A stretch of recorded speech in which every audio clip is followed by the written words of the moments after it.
luego te bajas ahí. Y tú hablas, luego le presentas. Vale. Y alguien en un vídeo te tira el...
Una pequeña exposición de antropología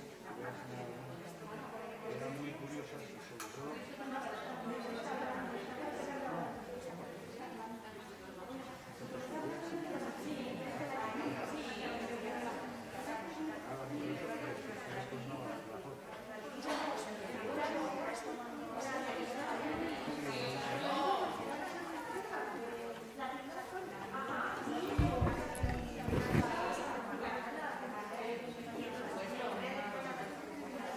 reservan y luego no vienen, ¿sabes?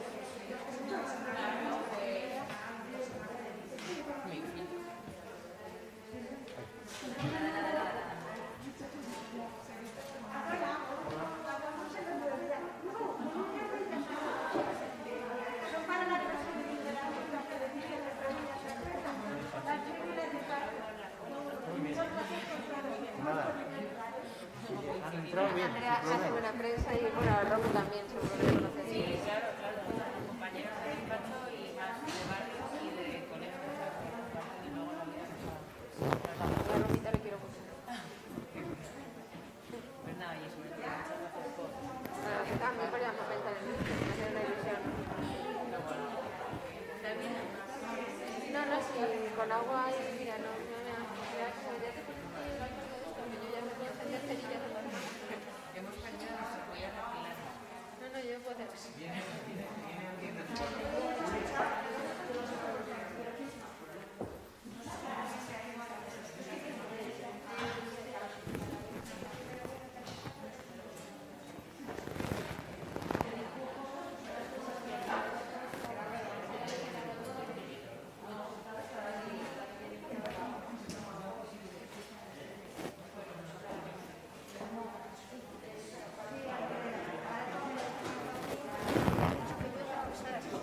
Me he puesto allí, pero si quieres darse cuenta, me ha dicho. Por eso, empezando por allí, aquí. ¿De qué vamos a ver? Bueno, sé que yo se voy a montar todo eso. Sí. Muy bonito el cartel, ¿verdad? Muy bonito, sí. Sí. Para hacerlo hablar de la vista con los arbolianos. Julia, ¿de qué habéis hablado? ¿De qué forma? Yo voy a recoger todo lo que después no veáis. Voy a ir anotando.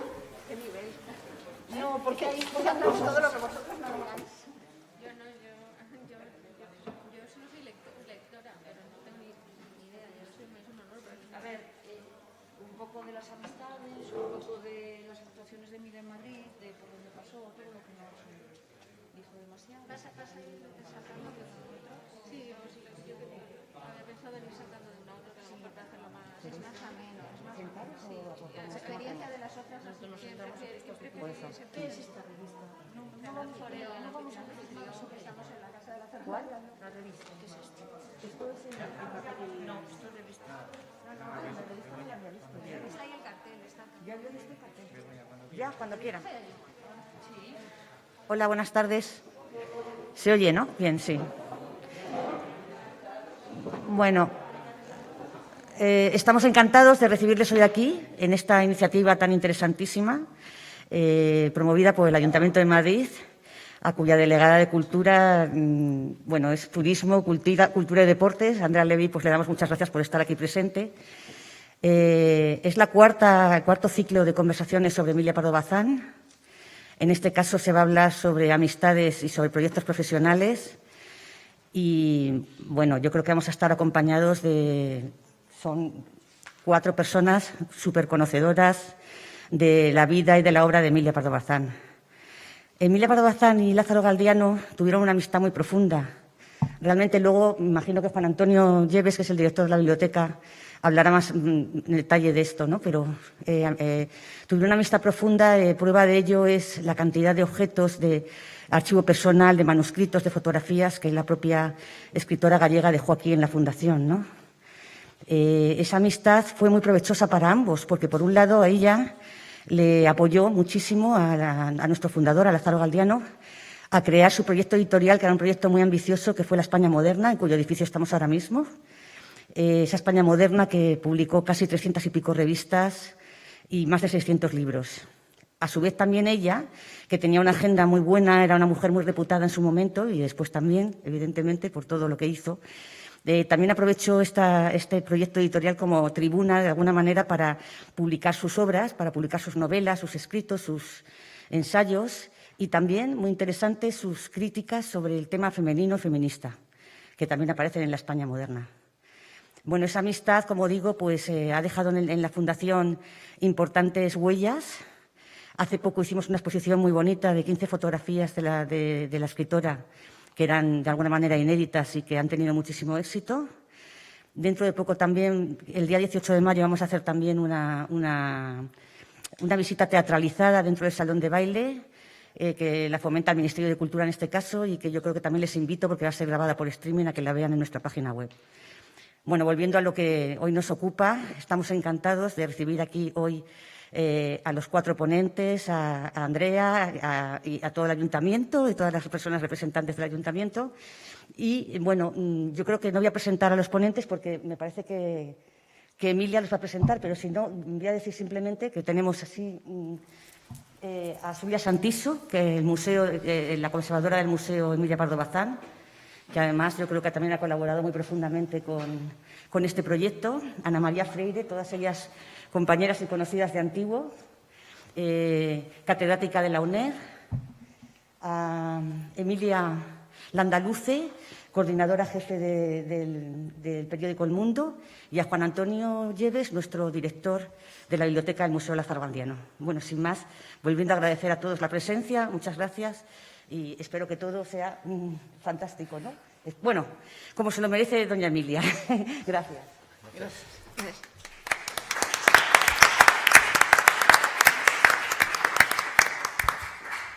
Yo también quiero agradecer a la Concejalía de Cultura y sobre todo al Museo Lázaro Galdiano por estar aquí, por permitir que se celebre una conferencia de este tipo. Yo, casualmente, mi libro favorito de Emilia Pardo Bazán, entre los que es Insolación. Porque, no sé, seguro que Andrea también sabe de esto, pero ¿quién no ha caído, ha sucumbido a los encantos del fino y de los señoritos andaluces? Entonces, ese libro está dedicado a Lázaro Galdiano. Yo quería preguntarle precisamente al señor Lleves quién era Lázaro Galdiano, por qué es importante para la trayectoria de doña Emilia. Bueno, la trayectoria de Lázaro Galdiano es larga, pero yo creo que voy a contar algo hasta que se encuentra con Emilia Pardo Bazán en 1888. Se le conoce sobre todo como coleccionista, porque el museo es la parte más conocida de la Fundación y es quien realmente perpetúa la memoria de Lázaro, el museo, ¿no? Pero yo creo que él estaría satisfecho si se lo recuerda como coleccionista, como bibliófilo y como editor. Probablemente la labor de editor fue la más importante, diríamos cuando uno habla del ocio y el negocio, pues el negocio sería su labor de editor entre los 26 y los 52 años. Y negocio, pero no tanto negocio en el sentido de un negocio rentable, sino su ocupación habitual, ¿no? Yo creo que no fue una empresa rentable en algunos casos. Su propósito era europeizar, cultivar a los de su generación más que obtener rentabilidad material de su empresa. Algunas iniciativas fueron especialmente ruinosas, diríamos. Por ejemplo, él trató de publicar alguna novela de Zola a la vez que se publicaba en Francia, hacerlo la traducción española. No fue el éxito que esperaba, y muchas otras. Yo creo que cuando se crea la fundación y se hace el inventario, es decir, Lázaro en el testamento dice que deja heredero al Estado español, y la fundación se crea después. No es una fundación creada por Lázaro, sino que fue posterior. Creo que en este edificio podía haber a lo mejor unos 200.000 volúmenes de restos de la editorial. Eso quiere decir que no se vendieron muchas obras. Él se quejaba de que se leía muy poco, de que nadie era capaz de coger entre sus manos un libro con más de 200 páginas.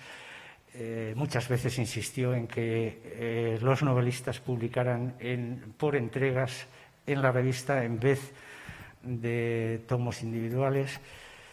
En fin, luchó en la editorial, consiguió, creo que su propósito, pero si hoy también vemos que no es fácil publicar obras y que se lean, pues yo creo que en aquella época le ocurría lo mismo. En ese mundo reducido, en ese ambiente en el que él se movía, efectivamente sí que había personajes ilustres y que él conocía desde su etapa anterior, antes de llegar a Madrid, los conocía por sus obras. Bueno, decía que iba a hablar un poquito más de su trayectoria anterior. Él nació en Beire, un pueblo de Navarra, cerca de Olite, en 1862, el 30 de enero, y era el primero de 7 hermanos de su padre Leoncio Lázaro y su madre Manuela Galdiano. Estudió en los Escolapios de Sos del Rey Católico y obtuvo el título de bachiller en 1877, es decir, a los 15 años, examinándose en Zaragoza. A partir esto fue en julio del 77, en septiembre empieza a trabajar como empleado del Banco de España en Pamplona. Y esa fue su ocupación profesional hasta el año 1897, es decir, estuvo 10 años como empleado de banca. Yo creo que no llevaba muy bien eso de tener que estar 8 horas en un banco. También empezó como ayudante del director, como escribiente, como oficial de séptima. Cada vez que subía a su de puesto en el Banco de España, él tenía que pedir traslado, y así, cuando aprobó la posición en Pamplona, se trasladó a Valladolid. Después se tuvo que trasladar a Málaga. Después a Barcelona. Una pequeña estancia en Valencia y de nuevo a Barcelona. Es decir, cada ascenso en el banco suponía que tenía que hacer un traslado, y él buscaba, en todo caso, sitios donde pudiera seguir con sus estudios universitarios. Al final, en diciembre del 87, dice que por no poder atender como desearía, deja su cargo de empleado en la banca, y en esas fechas ya había hecho alguna publicación en prensa, había tenido algún cargo en el Ateneo de Barcelona y empezó a colaborar como periodista en La Vanguardia. En el año 87 y 88 estuvo colaborando en este periódico de Barcelona, y en el 88 trabaja, es la parte menos conocida que tenemos de Lázaro, porque no sabemos, está claro que en Barcelona sobre todo tiene contactos, porque llega a ocupar cargos entre las comisiones organizadoras de la Exposición Universal de 1888.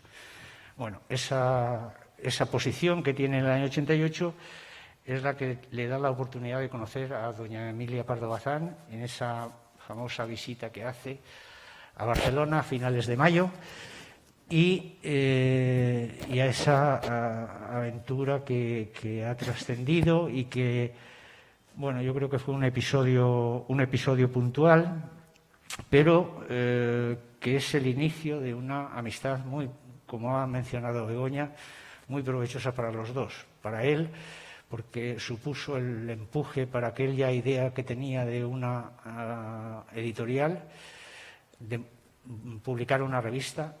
Él, en su etapa de Valladolid, cuando estudiaba en la universidad, a los 19 años, ya fundó una revista que se llamaba El Liceo, de la que no se conservan ejemplares, pero que él se sentía orgulloso de que ya a los 19 años había dirigido una publicación periódica y que de alguna manera puede ser su primera experiencia como editor.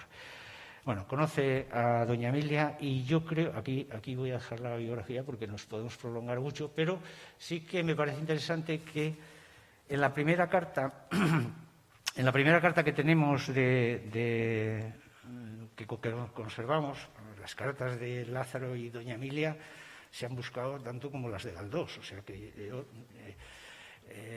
no solo hace años, desde que cuando yo llegué aquí todo el mundo preguntaba por las cartas de Galdós, algunos llegó a decir de las cartas de doña Emilia, y alguien, creo que sin ningún fundamento, debió ver otras cartas, porque yo creo que no existieron esas cartas en ese mismo tono que las de Galdós. Pero la primera que conservamos, yo creo que sí queda una pista, y es que, además de hablar de los otros asuntos en la carta, encabeza como mi querido amigo, pero sobre todo la despedida dice: Jaime le envía a usted no un beso, ya es un señorito muy formal para tales demostraciones, sin un apretón de manos, las pequeñillas, un beso y un abrazo, y yo el afecto de su muy verdadera amiga. Esto estamos hablando que se encuentran a finales de mayo de 1888 y esta carta es del 10 de julio.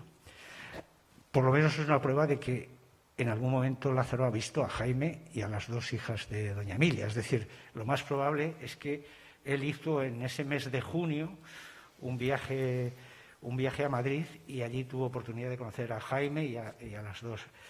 Bueno, luego hablaremos un poco más, pero ese fue el comienzo de la amistad con toda la familia. Es decir, luego tuvo relación con la madre de doña Emilia, con los tres hijos, con la madre le manda recetas le manda fresones o le manda distintas recetas y percebes, o sea que es una relación muy familiar.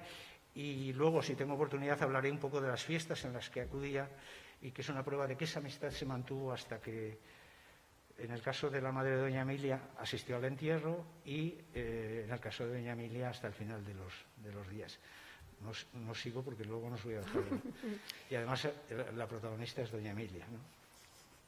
Bueno, precisamente estamos aquí con doña Ana María Freire López, que bueno, ella ha hecho es la mayor, la gran estudiosa del epistolario entre doña Emilia y Blanca de los Ríos, que es mucho más extenso que el de Galdós y más desconocido. ¿Por qué es tan importante? Bueno, el hallazgo de este epistolario es que no solamente es el número de cartas que intercambiaron, sino que se prolongó ese intercambio de cartas durante 27 años, que se dice pronto. Y es el epistolario más extenso que se conoce, que existe de momento, porque estas cosas pueden cambiar pasado mañana, pero es el epistolario más extenso que existe entre dos mujeres. Para empezar, mujeres españolas, no hay ninguno, pero ya aún encima dos escritoras españolas. Y yo puedo decir algo sobre Blanca de los Ríos y el modo como se conocieron y cómo prosperó esta amistad de 27 años, que es curiosísimo porque fueron muy amigas y se dicen de todo en las cartas. y siempre se trataron de usted, de la primera carta a la última, después de 27 años de intrigas, porque estuvieron en intrigas para entrar en el Ateneo, de asuntos electorales, de planes para estrenar obras de teatro. Bueno, estaban metidas en todos los... Como esta mesa era sobre amistades y proyectos, yo la he enfocado un poco lo que pensaba decir por ahí, ¿no? Los proyectos que tuvieron juntas, pero la amistad comenzó muy pronto. De hecho, Blanca de los Ríos entonces todavía estaba soltera. El tema era que tenían amistades comunes aquí en Madrid. Emilia Pardo Bazán, como he sabido, se instala en Madrid, antes eran viajes esporádicos, se instala en Madrid con su familia.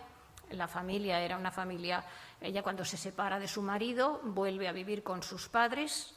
Su padre muere en marzo del 90 y entonces ella, con su madre, con su tía Vicenta, que vivió con ellos toda la vida y que sobrevivió a doña Emilia, con sus 3 hijos, se vienen todos a vivir aquí, se instalan en la calle San Bernardo, al lado casi de la Universidad Central, donde iba a empezar Jaime los estudios, y ahí abre ella, el primer año es de luto, porque ha muerto su padre y no pueden hacer nada, y ella lo dedica a poner en marcha el nuevo teatro crítico, sus obras completas, la Biblioteca de la Mujer, o sea, no para.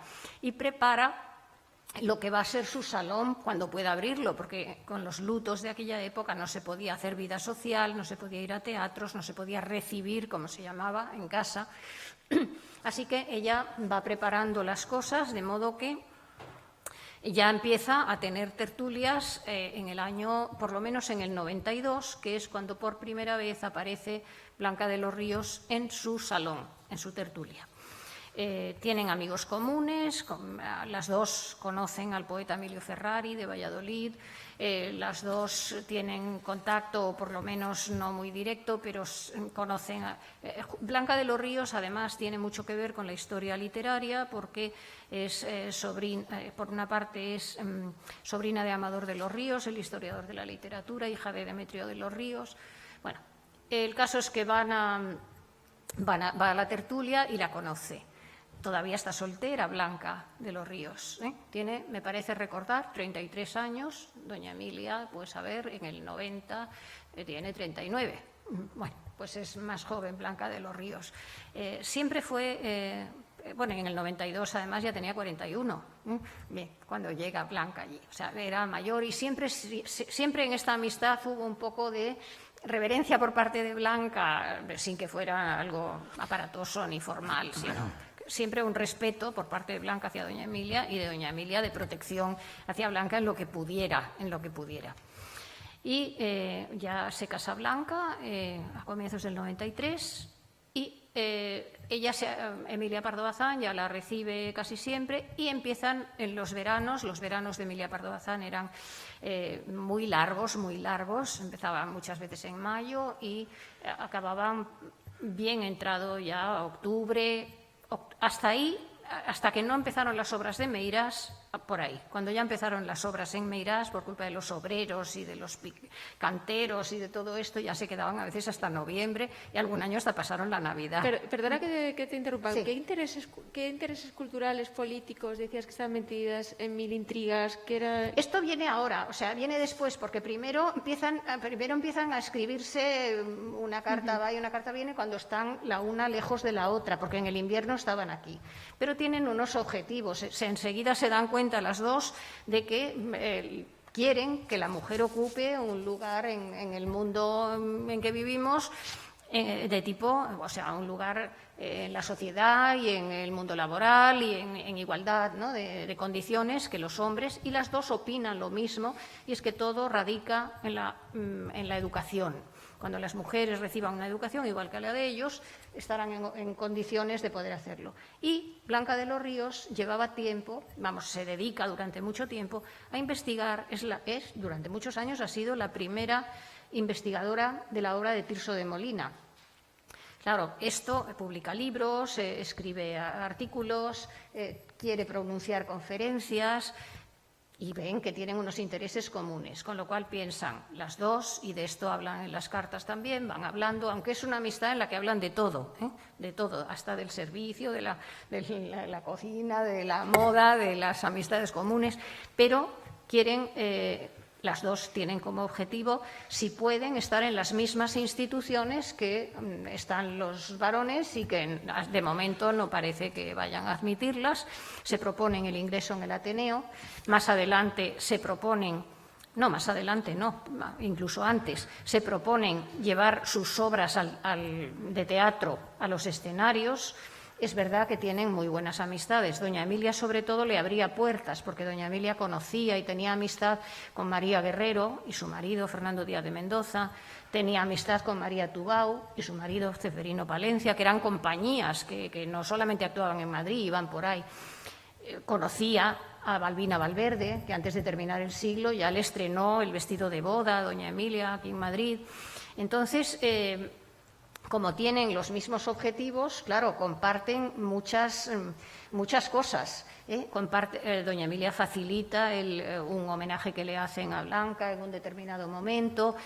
Blanca y sobre todo su marido, Vicente Lampérez, al que al principio era de mucho usted, en las cartas se ve, ¿no? Don Vicente, tal, dele recuerdos a su marido, tal.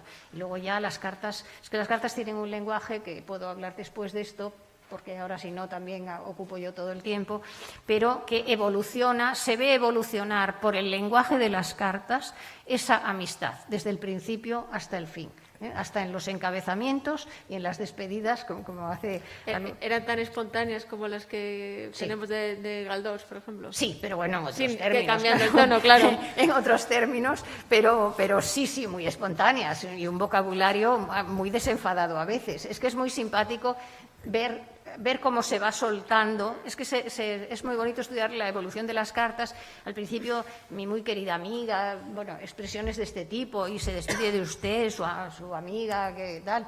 Emilia Pardo Bazán. Bueno, al final, las últimas cartas, en un determinado momento ya, Emilia. Con un cariñoso abrazo, Emilia, y querida Blanca. O sea, esto ya es al final, pero al principio es todo muy ceremonioso y van soltando amarras, y diciéndose cosas cada vez más de confianza. Doña Emilia rebaja el tono formal del epistolario, es muy bonito cómo va evolucionando. Pero bueno, si quieres de esto hablo después. Julia, yo te quería preguntar si doña Emilia fue una gallega en Madrid, porque hablamos mucho hemos hablado de sus amistades, tal, pero ella, bueno, nació tal, vino aquí en Madrid y siguió ejerciendo el galleguismo o... Sí, yo creo que es la diferencia con Galdós. Galdós renunció a sus orígenes y Emilia nunca renunció al hecho de ser gallega. Siempre, claro, yo la trabajo desde Galicia e intento visibilizar todo eso que sucede con Pardo Bazán relacionado con Galicia. Y siempre digo que 3/4 partes de su producción literaria suceden allá. O tienen algo, o se va, o es su procedencia, la procedencia de un protagonista. Siempre hay algo con respecto a Galicia. Sí, ella nunca renuncia al hecho de ser gallega. Estoy ahora leyendo una conferencia, claro, de friki, que vas comprando primeras ediciones, y había un folletito de La Quimera, que es una conferencia que da cuando la hacen presidente honorario del Centro Gallego de Madrid en 1912. Y habla del arte, es tan bonito, habla del arte en Galicia, de la falta de arte durante un tiempo, pero que siempre se palpó, siempre está defendiendo Galicia, que siempre se palpó esa quimera, esa aspiración de belleza y de arte, y que a poco que la sociedad empezó a tener una dignidad, ¿no? un estilo de vida un poco más holgado, empezaron a salir artistas por todos los lados. E incluso se achaca lo de Colón, Pontevedrés, estas cosas de barrer mucho para casa. Pero sí que es gallega siempre. ¿Tendría acento gallego, Emilia? Me encantaría saberlo. Yo siempre me he preguntado si Galdós tenía acento canario. ¿Galdós tenía acento canario? Pues no lo sabemos. Pero seguramente, porque Galdós vino como con 15 años, una cosa así. Y esas cosas no se pierden, no quedan...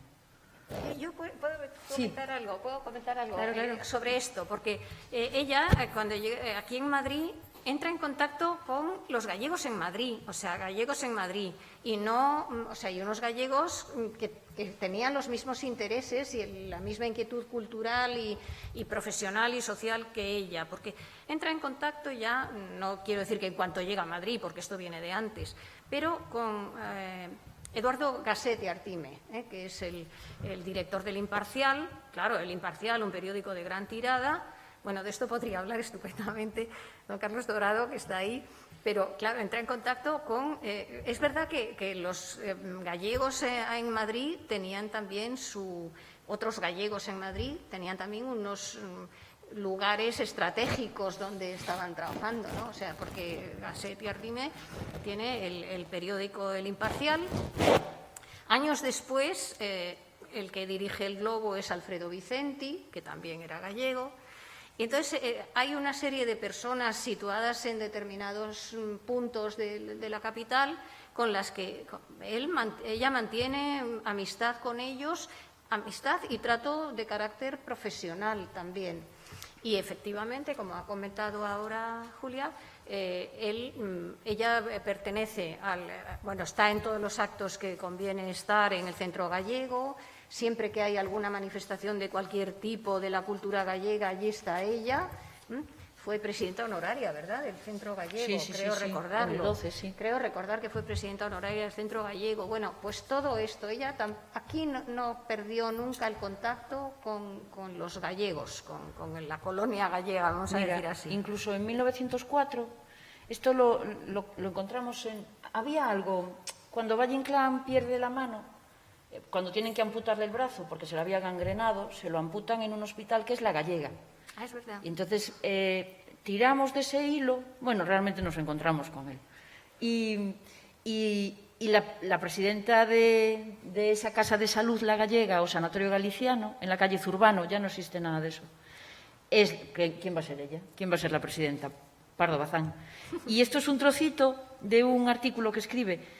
Dice, y el sanatorio se ha fundado y ha inaugurado sus tareas y los gallegos podemos tener el orgullo noble de que no han hecho otro tanto por ahora ni los industriosos catalanes, ni los mineros vizcaínos, ni los asturianos, ni los andaluces, ni nadie, en fin. O sea que los gallegos, que cuando salimos, pues seguimos en lo nuestro.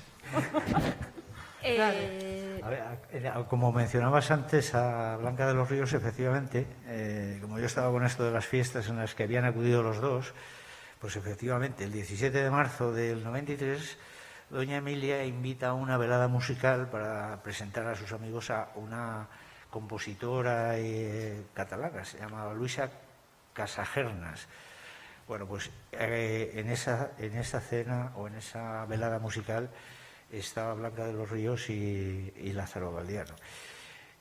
Y ya como curiosidad, como era viernes, el buffet, dice, otras veces tan surtido, fue esta vez más poético que otra cosa, de aleluyas, dice. Decía riéndose doña Emilia Pardo Bazán, porque el precepto del ayuno la obligó a no ofrecer a sus convidados más que un ponche sueco, bebidas heladas, caramelos, flores, cucuruchos de bombones de azúcar, todo lo que no quebranta el mandato de la Iglesia. O sea que, pero a veces las comidas eran de productos gallegos y vinos gallegos. ¿Y de dónde viene lo del caldito de doña Emilia? ¿Quién decía eso? ¿Quién? Ella en sus veladas, en su casa, alguien habla sobre las tertulias, sobre las veladas que existen en diferentes sitios, y esa persona dice que a la casa de doña Emilia se iba a tomar el caldito gallego. O sea, que entre todas las viandas... Yo creo que se cuidaban. Un día también estaban Lázaro y doña Emilia en la casa de Emilio Castelar. Don Emilio puso 22 postres. O sea, que fíjate cómo... Claro, sí. Estaban bien trataban asuntos literarios, leían obras de Valera y de gente así, pero también... Claro. Tendrá su... En la que es la amistad de don Lázaro Galdiano y doña Emilia es inevitable hablar de la España moderna. ¿Por qué fue importante en ese momento? Yo creo que él tenía este proyecto, él tenía este proyecto y hasta esta vocación quizá desde joven esas colaboraciones en La Vanguardia, donde hacía precisamente a veces crítica de arte o también escribía en las columnas de Sociedad y hablaba de las personas que acudían a estas fiestas y que me he dado cuenta que es una modalidad un poco especial de periodismo, porque siguen siguen un esquema, lamentablemente tienen protagonismo las personas de la aristocracia y las mujeres sobre todo, y habla a veces de los vestidos que llevan, y cuando ya la lista es muy larga, dice, y asistieron muchos caballeros, y ya allí ya no hay rastros de... Bueno, en cuanto a lo de la España moderna, efectivamente, yo creo que tenía este proyecto editorial, y me da la sensación que desde el primer momento que se encuentran, ese es el objeto de conversación y un proyecto conjunto. Yo creo que Lázaro tiene la intención de trasladarse a Madrid porque cree que aquí es donde puede estar en contacto con todos estos escritores, con los que empiezan a escribir ahí, Valera, o por lo menos los que quiere que escriban, ¿no? Valera, Clarín. Clarín estaba en Asturias, pero desde aquí él podía dominar más en ese ambiente que si se quedaba en Barcelona. Entonces quiere venir a Madrid. Y yo no solo creo que le apoyó doña Emilia, sino que le empujó. O sea y de hecho, él viene a una casa, en la misma casa que doña Emilia, en Serrano 68. Es decir, por eso a veces cuando busquemos reuniones, seguro que hubo muchas más, nada más tenía que tocar el timbre y pasaba a casa de doña Emilia. Y ahí encontró el apoyo de ella y hay cartas a muchos escritores. Hay que pensar que Lázaro tiene 26 años, que no es conocido y que, bueno, pues para presentarse y quiere hacer una revista, pues no es fácil. Ana, tú sabes lo que cuesta que alguien escriba y que llegue a tiempo las colaboraciones, ¿no? Entonces... el empuje de doña Emilia, vamos, hay cartas conocidas al doctor de Busen, en todas diciendo Lázaro Galdiano va a publicar una revista, la mejor que se va a hacer en España y estaría muy bien que su nombre figure entre los colaboradores, así, primero con los autores, o sea, su círculo de amistades están dispuestos, pues bueno, por complacer a doña Emilia, pues escriben también. No siempre, porque hay algunos que los que no se llevaban bien con doña Emilia, como Pereda, pues nunca escribió para la España moderna. La ventaja es que tenía más amigos que podían escribir y por eso consiguió colaboradores muy importantes en esta primera etapa. Clarín, Zorrilla, Unamuno empezó más tarde. Empezó como traductor, pero todos los que eran del círculo, los que vemos en las fiestas de la casa de doña Emilia, son los que escriben la España moderna. Juan Valera, bueno, con los autores a veces, con algunos le costó mucho más conseguir las colaboraciones y a veces para vencer esa pereza, pues a Galdós le llegó a regalar un dibujo de Goya, a otros, bueno, es decir, él trataba de... Bueno, lo que es pelear con los autores para que colaboren. Él fue tuvo suerte con este apoyo en el proyecto, pero doña Emilia creo que también tuvo su... Sí, eso le quería preguntar a Xulia, porque ¿qué hizo doña Emilia por la España moderna? Porque parece un proyecto, cuando lees sobre él, como en el que tuvo una participación muy especial y muy definitiva en el que saliera adelante el proyecto. Sí, Emilia tiene los contactos. En realidad, de eso que estamos hablando aquí hoy, de las relaciones de amistad, Emilia los tiene porque se los ha trabajado. Desde que empieza con la revista de Galicia, que tú tienes el libro ella está dirigiendo una revista en Coruña y con los ánimos que tiene siempre, con el espíritu de universalidad, y se pone en contacto con todos los intelectuales que ella considera que van a engalanar la revista. Y ahí empieza sus cartas con Menéndez Pelayo y con un montón de gente. Bueno, las cartas esas se conservan porque son las más antiguas de Emilia Pardo Bazán que hay. Las encontré hace muchos años. Bueno, buscando otra cosa, llegué a encontrarlas y las publiqué, porque son 56 cartas dirigidas a Emilia Pardo Bazán, en las que son las respuestas de las que ella les escribió pidiéndoles colaboración. Y claro, es la carta más antigua que hay de Galdós está ahí, de Galdós a ella me refiero, o la de Clarín a ella, o la de Menéndez Pelayo, de Valera, o sea, de Pereda, o sea, todas las cartas, porque ella le escribió a todos para que colaborasen en la revista de Galicia. Y eso que es en el 81, ¿no? No, esto es en el 79 al 83 son esas cartas. Y, o sea que tenía 28. Cuando ella funda la revista de Galicia, bueno, dirige y es el alma de la revista de Galicia, que yo creo que esta es otra de las cosas que le aportó a Lázaro. Claro. La gestión, el conocer lo que es la gestión de una revista, no solo el buscarle los contactos, sino saber cómo se lleva esto, ¿no? Con quién hay que hablar y qué es lo que hay que hacer, y la maquinaria, la parte empresarial del asunto. O sea, todo eso se lo debió de aportar ella a Lázaro, aparte de los contactos y las amistades, que seguro que sí. Claro, es que todo suma, es que al final la revista de España, la revista de Lázaro, el alma de la revista de Emilia, absolutamente. En los 3 primeros años, además, está muy claro, los naturalistas franceses, claro, lo que se traduce, todo. Ella colaboró, ella publicó 3 pequeños libritos que son las biografías.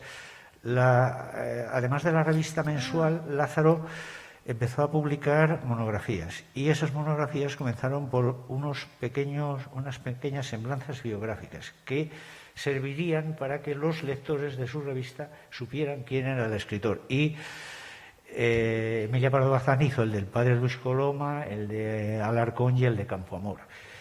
Y eran eran muy baratitos, a 1 peseta o algo así, y eso era lo que la forma de dar a conocer los autores de la editorial. Ahí también se publica, hubo varias biografías escritas por Zola.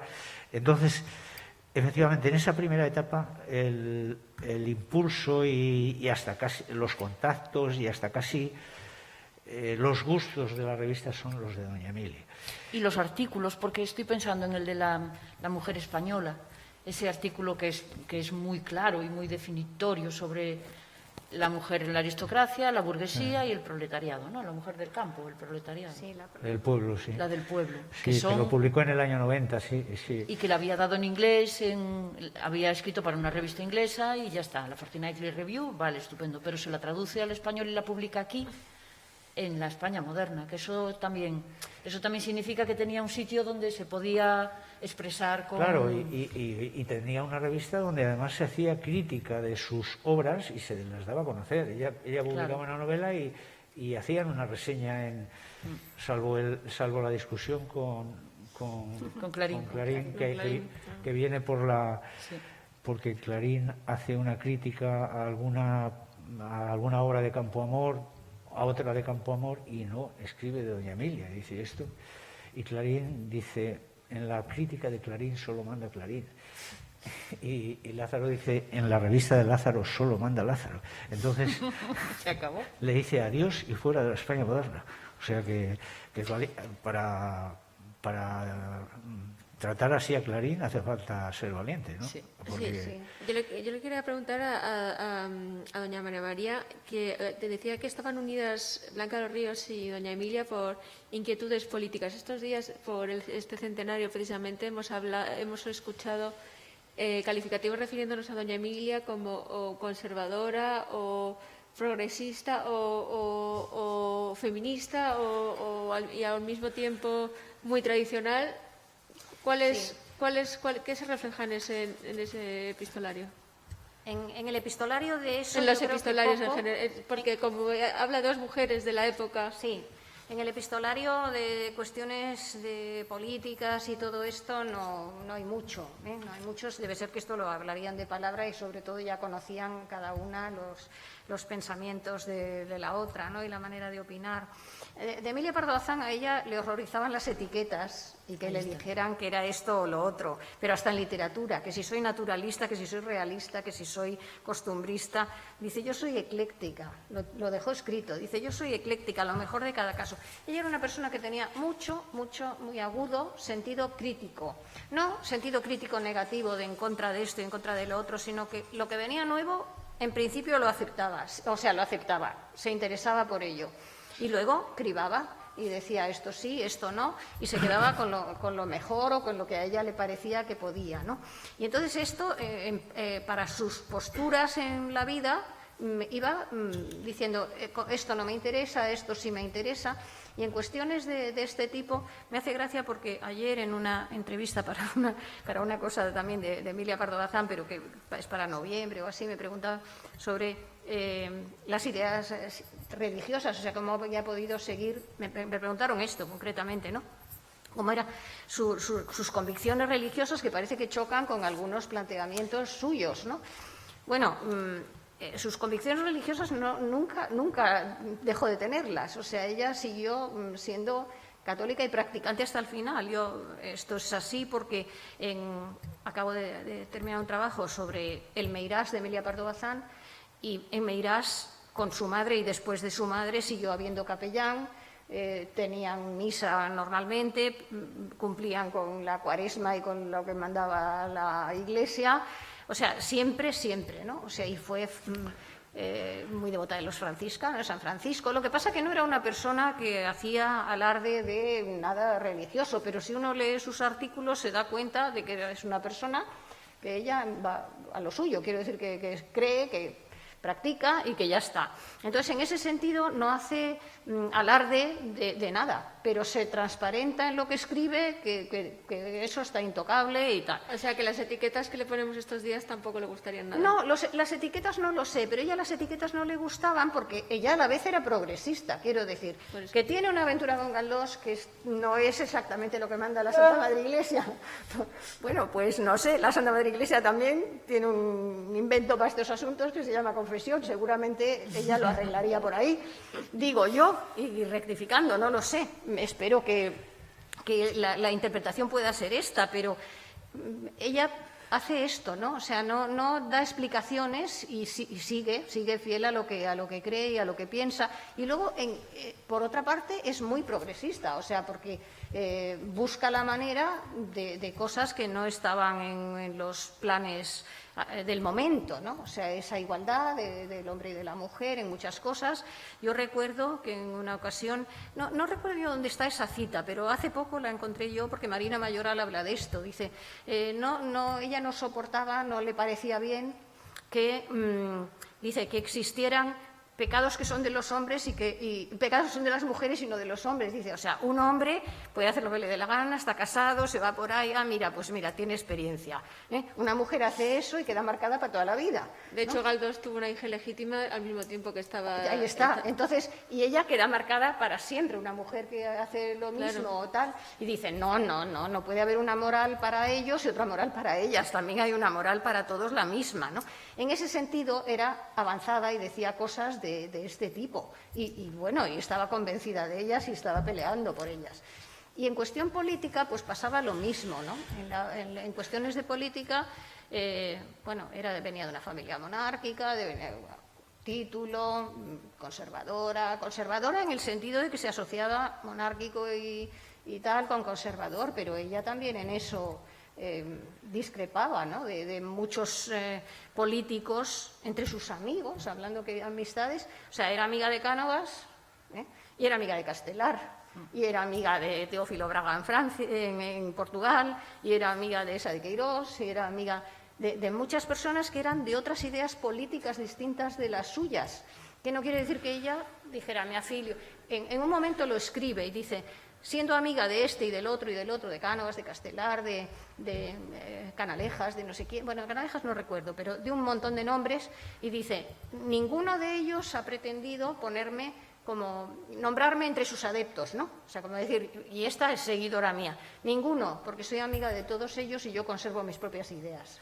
Yo creo que esta era En una ocasión que su hijo Jaime quiere representarla en una cena carlista o algo así, ella dice que ella no permite eso, que ella tiene amigos en todos los partidos, pero que la política activa no la seduce, y que como española, muy amante de la patria, quisiera que los que mejor gobiernen, los que mejor administren y más se ocupen de la cultura y educación intelectual del país, ensanchando la esfera en que hoy está muy limitada la mujer. Esta era como su ideología, ¿no? Claro, su manera de pensar. Es decir, yo en un momento hace una declaración, que yo la recuerdo, esa sí que la tiene escrita, dice que en todas estas cuestiones, dice, yo puedo ser amiga de todos y compartir conversación con todos, dice, pero yo conservo, dice, la independencia más orejana. Y dice, y le traslado esta palabra gráfica a Unamuno. Entonces uno busca orejana, que yo lo busqué la primera vez que lo leí, y orejano es cuando lo que le ponen a los animales, la marca del hierro este, ¿no? Entonces, orejana. Dice, yo conservo la independencia más orejana en mi vida, ¿eh? No soy de este, ni del otro, ni del de más allá. Hablando de... le quería preguntar... ¿Cómo cambió algo la relación, la irrupción de Paula Florido entre los dos? Sí. Yo creo que no. Yo creo que... ¿Qué aportó Paula Florido a don José Lázaro Galdiano? Bueno, Aparte de... Bueno, todo el mundo puede pensar en la parte económica y en la parte, quiero decir, no solo es el dinero, sino también yo creo que la diferencia con la relación con Emilia Pardo Bazán, que era una relación por asuntos, la revista, por contenidos de la revista, por inquietudes culturales. En el caso de doña Emilia, de doña Paula, lo que ocurre es que ella se mueve en otro ambiente.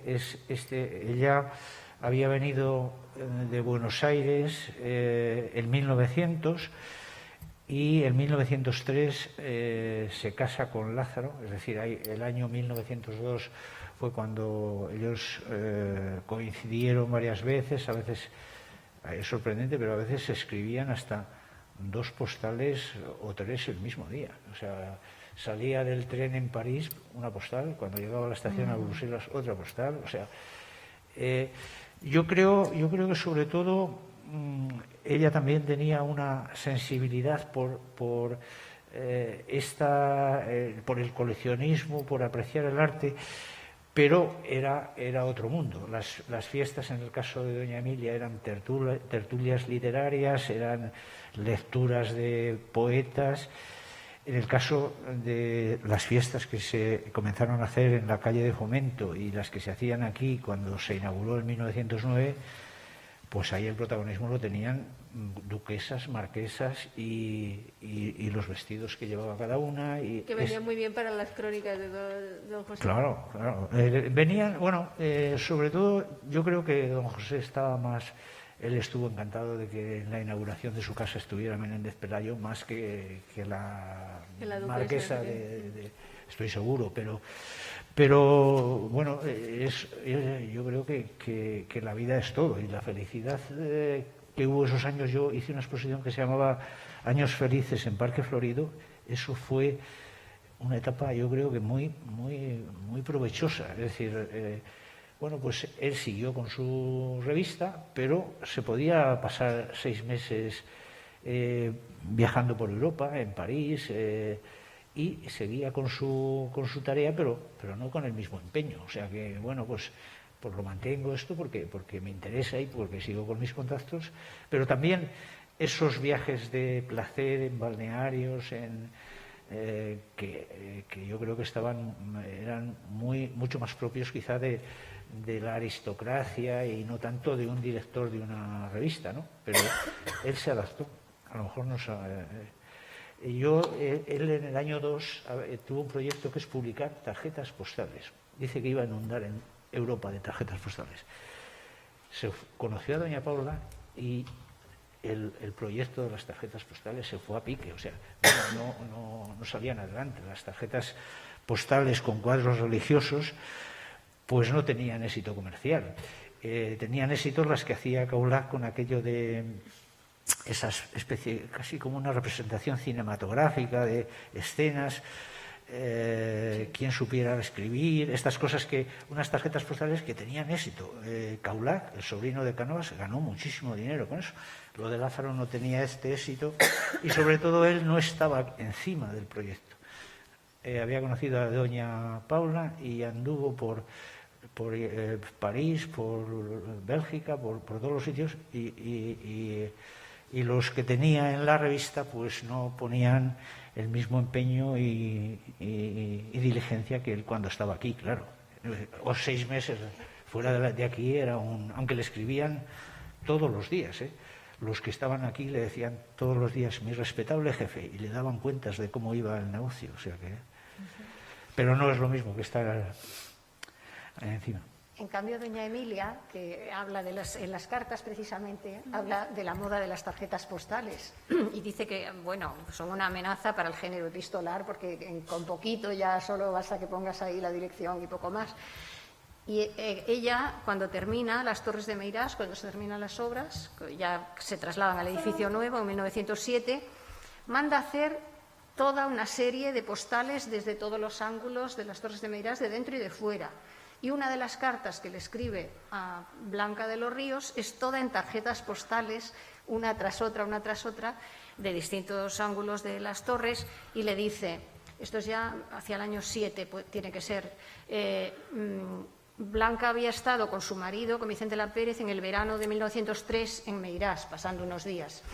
Y le dice, como no las vio terminadas, ahora le mando esta carta, en vez de mandársela en papel, se la mando en tarjetas postales para que vea cómo ha quedado. O sea, que era una moda que se llevaba muchísimo entonces. Sí, fue en los años 2, 3, 4, sí. Fue, y en todo el mundo, O sea, sí. Entre los papeles que han llegado de la familia de Boto, nos llegó un fondo de Boto, también él es nieto de Valle Inclán. Bueno, pues tenemos postales argentinas y es sorprendente cómo mandaban desde Italia, desde España, desde todos los sitios. Era una moda.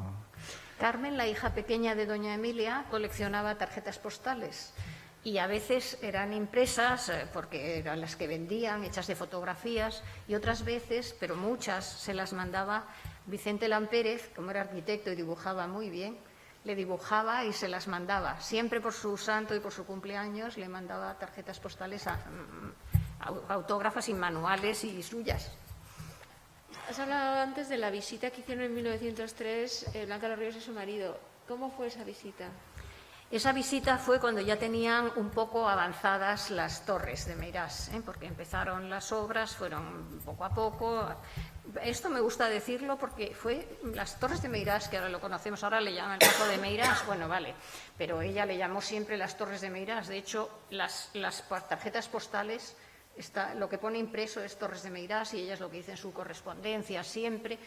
Lo que pasa es que como la asociamos Pazos de Ulloa, pues Pazo de Meirás, no sé por qué razón, pero bueno. El asunto es que ya van avanzando las obras, ellos siguen viviendo en lo que llaman la granja mientras no pueden trasladarse. El traslado tiene lugar en el verano del 7, pero en el 3 ya la cosa ya le permite recibir invitados en verano. Y ese verano, el de 1903, es muy interesante porque el primero que va y está unos días en Meirás es Unamuno. Unamuno era mucho más joven que doña Emilia y, sin embargo, y los dos eran, podríamos decir, todo un carácter. Y aun siendo todo un carácter y siendo, pues eso, Unamuno con unas ideas políticas muy distintas de las de doña Emilia. Y, sin embargo, congeniaron muy bien, siempre, además, siempre. Y hasta el final. Y muerta ya doña Emilia, Unamuno escribe cosas muy bonitas de ella, ¿no? Muy, bueno, de su carácter y de su persona y de la manera de enfocar la vida y de poder dialogar y tal.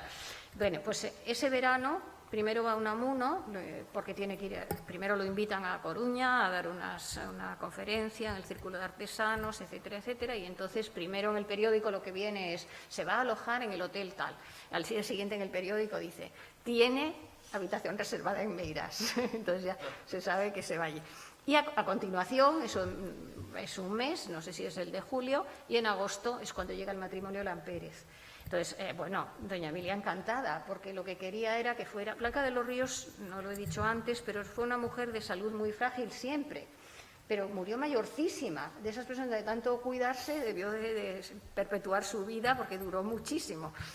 Y doña Emilia siempre le decía que no tenía que ir, y en las cartas está, ¿no?, que no tenía que ir a París, a Vichy ni a un balneario del extranjero, que venga a ponerse aquí, véngase a La Toja o véngase a Mondariz, que aquí son unos balnearios buenísimos, que yo voy todos los veranos a tomar las aguas y a darme los barros y todas estas cosas, y véngase aquí, que aquí se va a poder curar, y todos los años le decía lo mismo, y al final, cuando va, es ya con Lampérez en 1903, están unos días en Meirás, y ahí Emilia aprovecha para que Lampérez le eche un vistazo a las obras de Meirás. A veces en alguna publicación de hace mucho se decía, es el que dirigió las obras de Meirás, ni mucho menos. Las obras de Meirás, como dice Emilia en una de las cartas, dice, estamos con obra abierta y aquí no hay más arquitecto que yo. O sea, la madre diseña el interior, la distribución, y ella diseña el exterior. O sea, las Torres de Meirás son un proyecto de dos mujeres. Una dice lo que quiere dentro, la otra proyecta lo que está fuera y la decoración y hasta la finca, porque escribe a Ginés de los Ríos, dice que tenía una finca cerca, ¿dónde ha comprado las hayas? Porque queremos ponerlas también en nuestro jardín. Y a Lázaro también le escribe, a Lázaro le pide que le mande un manual para el diseño de jardines y de espacios abiertos y tal.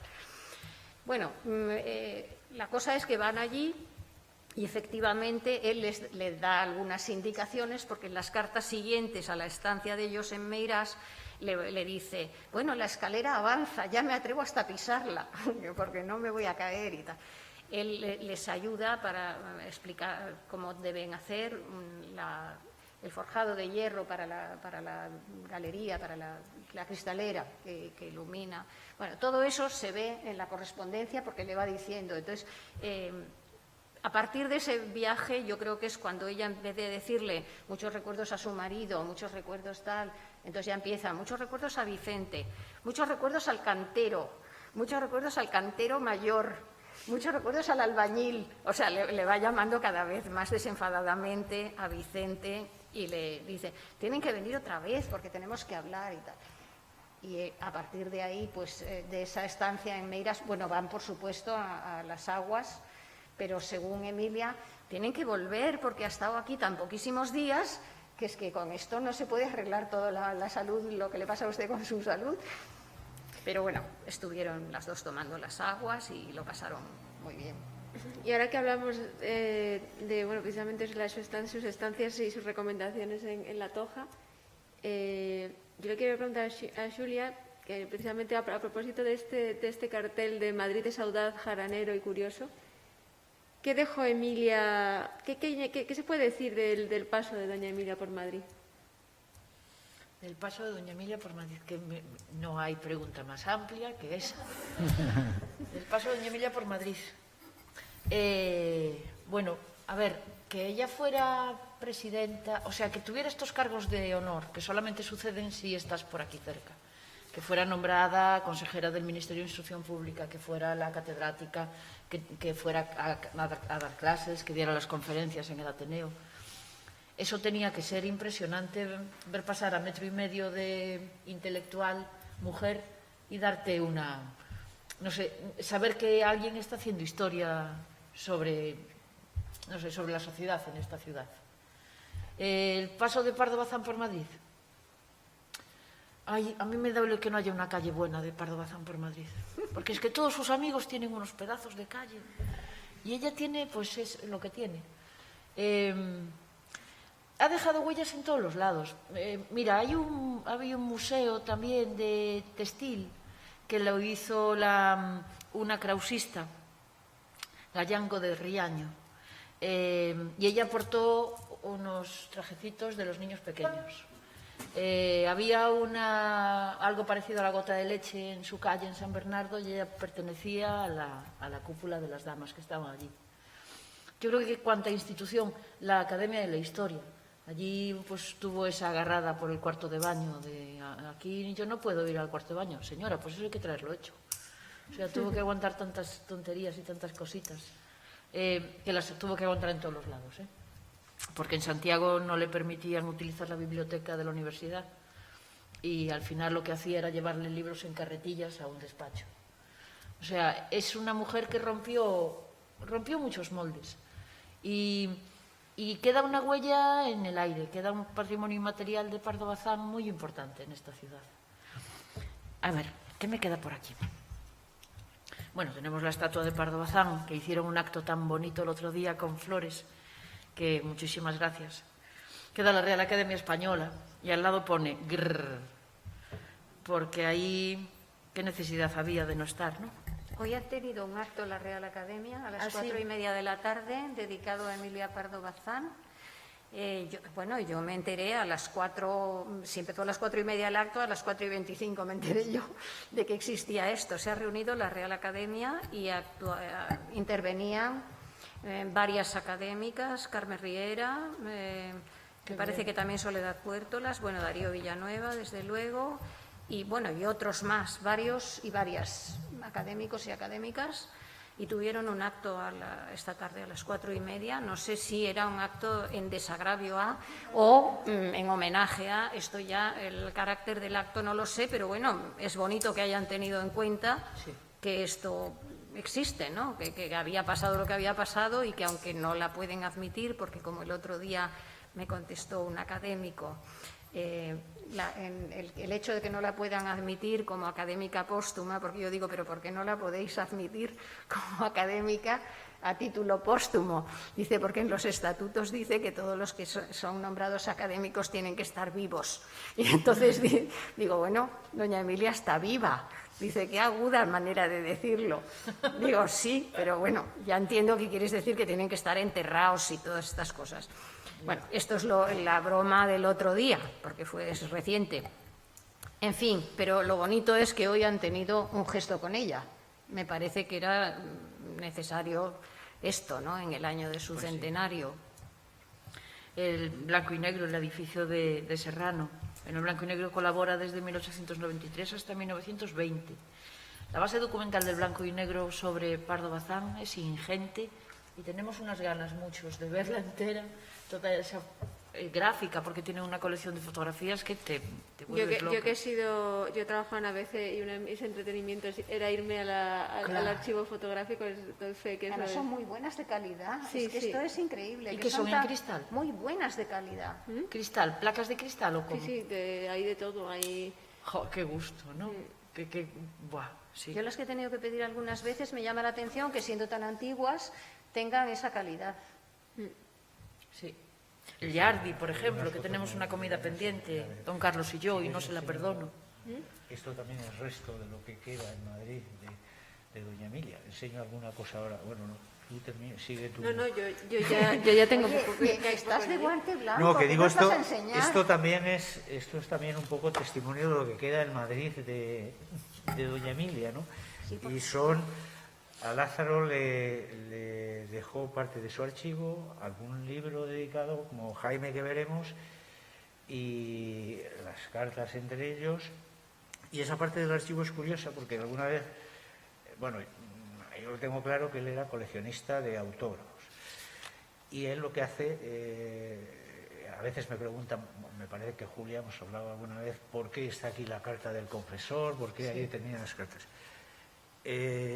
Las cartas que tiene son porque se las dejó intencionadamente. Es decir, esta es una carta que firma García del Puerto, y que empieza literatilla, o sea, alguien que la llama así, y arriba ella anota, dice, ya diré por qué esto es un autógrafo.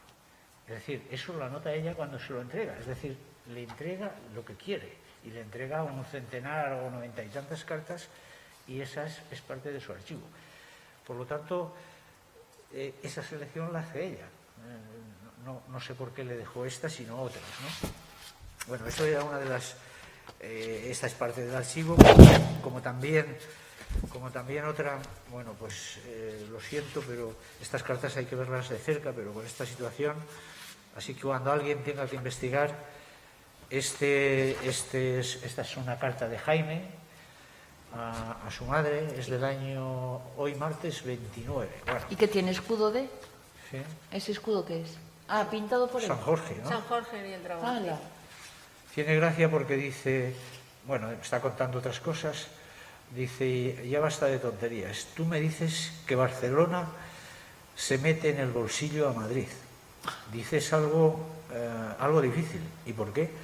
Porque Madrid, que es algo talludito, no cabe por la boca de los bolsillos de los bolsillos de los no sé qué a la moda. Esta figura reclama personificación. Bueno, está como de broma, pero parece que doña Emilia tenía especial aprecio por Barcelona, ¿no? O sea que le gustaba. Bueno, y firma Jaime Disparates a su madre, ¿no? Este es otro de los manuscritos que le entregó y que es un libro de apuntes con dibujitos, hace dibujitos y bueno, desde ahí es imposible, pero este es, tenemos otro libro de apuntes que sería como el que pasó a limpio cuando tenía 20 años. Quiere decir que estas composiciones poéticas o pequeños textos son 14, 15, 16, 17 años y algunos pasaron al álbum y otros, esto queda pendiente para los estudiosos de la faceta poética de doña Emilia, o sea que no se atreven con ello, ¿o cómo es eso? No, no es eso. ¿Eh? No es eso, pero tiene una obra tan ingente que ella misma se dio cuenta de que pronto, y además lo escribió y lo deja claro, de que ella dice, lo mío no es la poesía ni escribir en verso. Y se da cuenta con realismo y se dedica... Publicó solo Jaime y casi porque la obligaron, ¿no? No, no fue porque la obligaron, fue Giner que le ofreció publicarlo. Pero Jaime, ella lo hizo con gusto. De hecho, es una de las obras que está traducida a otros idiomas en Europa, ¿eh? El Jaime de doña Emilia. ¿Tienes el Jaime ahí? ¿Eh? ¿Tienes el Jaime? Sí. Esta, bueno, Emilia tiene suerte que lo ve más de cerca, pero esta es Aficiones peligrosas, la novela que... La que sí, sí. Es el manuscrito de la novela que escribió a los 13 años. Lleva una dedicatoria del año 98 y dice, de muy mala gana y por santa obediencia entrego este manuscrito de mi primer novela escrita por mí a la edad de 13 años. Emilia Pardo Bazán, 12 de junio de 1888.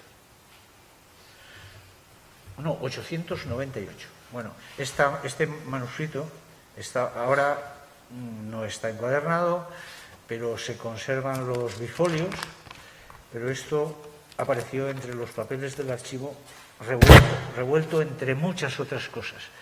Y fue un poco complicado encajar el texto porque, por ejemplo, si pones ahora en Google en un lugar de La Mancha, te sale y rápidamente tienes y a veces en Google te ha escrito, pero de una obra inédita no hay manera y al final pudimos encajarla y tenemos la novela completa. Probablemente este año vamos a intentar reeditarla porque está agotada, ¿no? Sí, es muy bonita esa novela. Es que es una niña escribiendo y ya tiene a los 13 años, escribía maravillosamente. Sí, tiene mucho carácter esa novela. Bueno, este es el librito Jaime. Sí. Este es el que mencionaba Ana.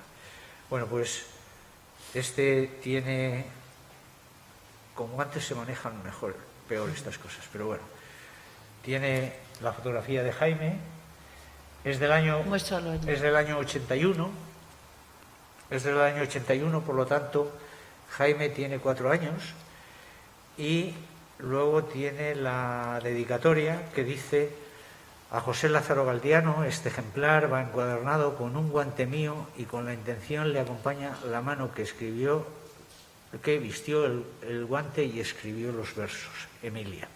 Es decir, está encuadernado con el guante de cabritilla de doña Emilia Pardo Bazán. Este ejemplar es único en este estado. Allí, Claro. allí en la Casa Museo tenéis un ejemplar con Tenemos foto del uno, niño sí. también. Tenemos uno sin guante. Tenemos uno sin guante, sí. Y había otro en la biblioteca del consulado, pero ya no está. Y foto del niño, sí. Sí. Sí, ella hizo, pues eso, eran 300 ejemplares, entonces lo fue regalando a los amigos, claro. Yo tengo uno, pero es un poquito más grande que ese. Y Ay, también sí. tiene la foto de Jaime. Como que hay 2 No sé si ediciones. lo voy a poder No sé, abrir debe con- haberlas con porque el guante, mío es ¿sabes? un poquito más grande que ese.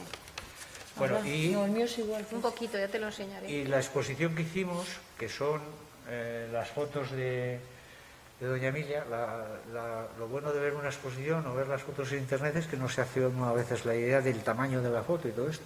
Bueno, estas fotos, la ventaja o la gran ventaja que tiene es que doña Emilia anotó la fecha en la que se hizo la foto, que a veces en otras instituciones está esta foto, pero el catalogador a veces acierta y a veces no. Y aquí lo puso ella, o sea que cuando le entregaba la foto... ¿Y qué es, del 3? ¿Eh? ¿De qué año es? Esta es del 1887. Del 7.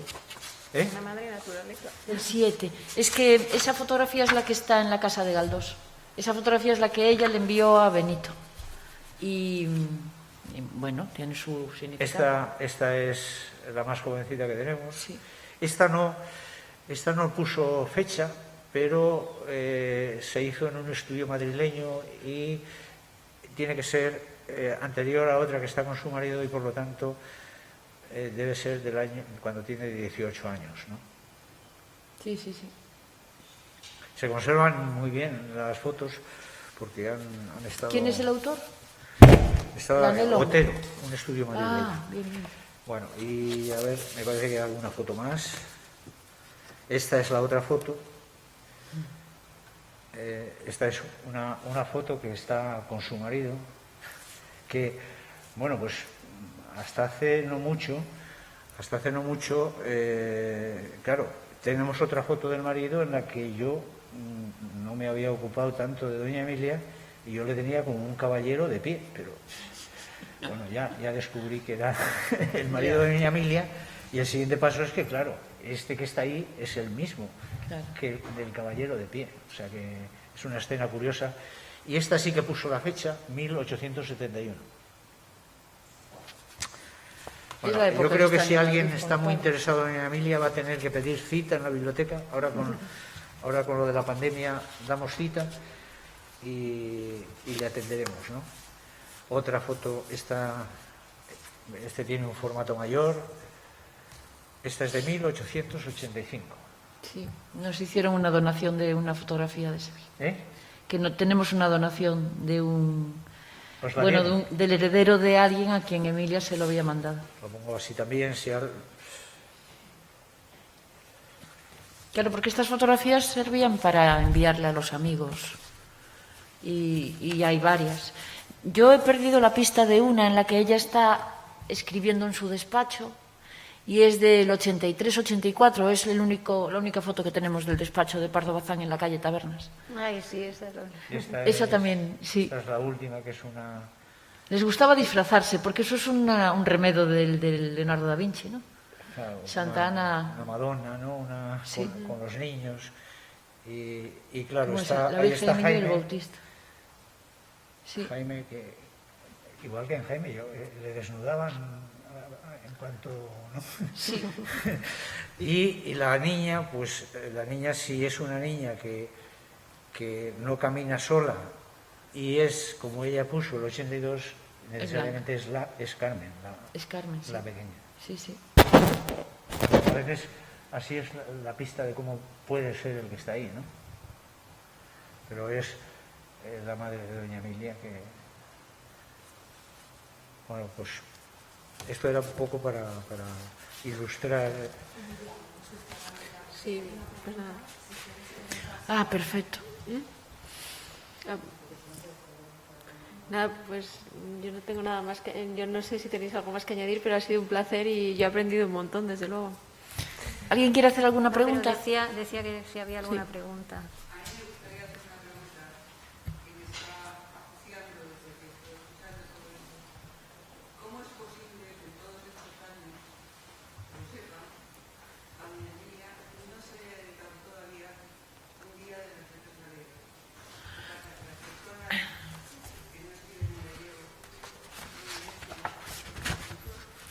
Por lei, sí. Los estatutos que convocan o Día das Letras Galegas exigen que el 80% de la producción literaria, de la producción de ese autor o autora, sea en gallego. Entonces, por eso no la va a tener. Pues habría. Yo la invito a usted a venir a Galicia. Y por Tocaia también, que celebras también tu cumpleaños en abril, el día de Santa Emilia. Ya.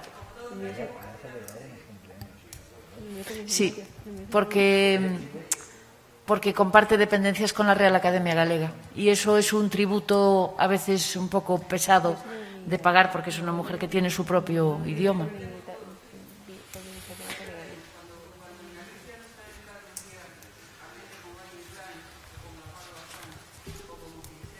O como Cela, o como Torrente Ballester. Claro. Si es que tenemos...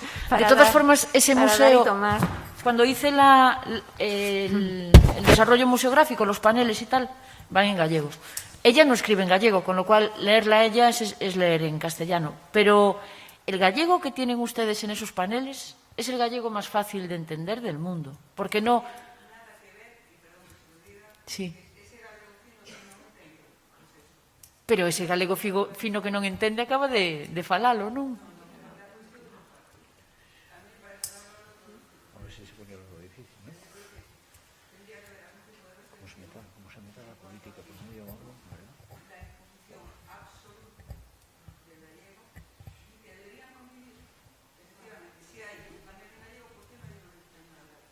Porque no es muy grande el museo, no tiene mucha... Hay que solucionar eso. Por ejemplo, con un código QR se puede solucionar. Pero el museo son 300 metros cuadrados y no hay mucho espacio. Por eso intenté que ese gallego que existiera, pero que fuera entendible. Y sí, tiene razón, tengo que ponerme a hacer ese código QR y a que tengan su panel, sí. De todas formas, el folleto de visita es amplio y también está en español y eso, pero... Vale. Yo se lo traslado a mis jefes y luego le contesto. Voy a decir brevemente unas cosas que creo que conviene que se conozcan. Sin acritud, pero bien. Hace 10 años no se daba un duro por Doña Emilia. Y le voy a decir por qué. Yo me molesté en una exposición que había en el centro Galileo, todos conocemos, y ahí estaban todas las mejores mujeres, las más importantes, de nivel del siglo XIX y principios del siglo XX. Había contemporáneas de Doña Emilia, como María Guerrero, estaba la Merkel, estaba Victoria Kent, estaba Campoamor, en fin, contemporáneas, es exactamente María Guerrero, la más contemporánea de todas, y no apareció la Salazar. Entonces yo indignado, esa exposición la había patrocinado el ABC. Entonces yo escribí una carta al ABC, al mundo y al país, criticando esto y poniendo la figura de Doña Emilia, como todos la hemos puesto aquí, como todos la conocemos, la mujer probablemente la escritora más importante, ya no digo de España, con diferencia, sino del mundo. Y esta mujer no aparecía en esa exposición.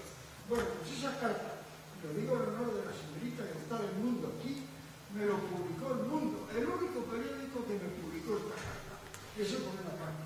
Siempre, El Mundo, siempre damos cabida a todas las opiniones.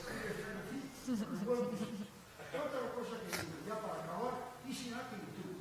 Voy a leer una cosa aquí, rápidamente, rapidísimamente, a ver si este teléfono me da la gana, porque aparecía Victoria Kent y aparecía Margarita Merkel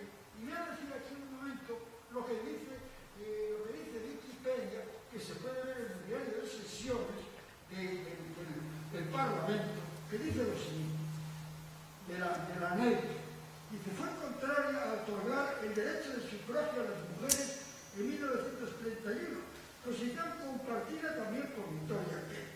Sostenía que poner un voto en manos de las mujeres son, en España, realizar uno de los mayores anhelos del elemento reaccionario. Bueno, no tiene nada que ver esto con Victoria o con Margarita. Lo que quiero decir es que ellas eran republicanas del Frente Popular, vamos a decir, sin acritud, todo esto sin acritud, eran republicanas del Frente Popular, y luego resulta que el Frente Popular, a la mujer más feminista de la historia, probablemente la primera mujer que habló del feminismo razonable, y que habló de los derechos de la mujer, y que habló de la primera novela que se habla de la mujer obrera, y no digo en España, sino en el mundo probablemente. Esta mujer, el hijo y el nieto de esta mujer fueron vilmente asesinados en agosto de 1936 por, como todos sabemos, por el Frente Popular. Y es tristísimo que aparezca en una exposición las famosas Victoria Nelson y Margarita Nelson y Victoria Kent y no aparezca en Pues con esto quiero dar mi protesta más absoluta a esto que pasó, mi felicitación al mundo por publicar mi carta, que era una carta que creo que se tenía que haber producido en cualquier periódico. Pues muchas gracias, y con esta también yo trasladaré sus felicitaciones a mis jefes y yo tomaré nota de todo esto. Y muchísimas gracias por venir, y otra vez gracias al Ayuntamiento y a la Fundación Lázaro Galdiano por albergar esta charla en la que yo creo que todos hemos aprendido mucho. Muchísimas gracias.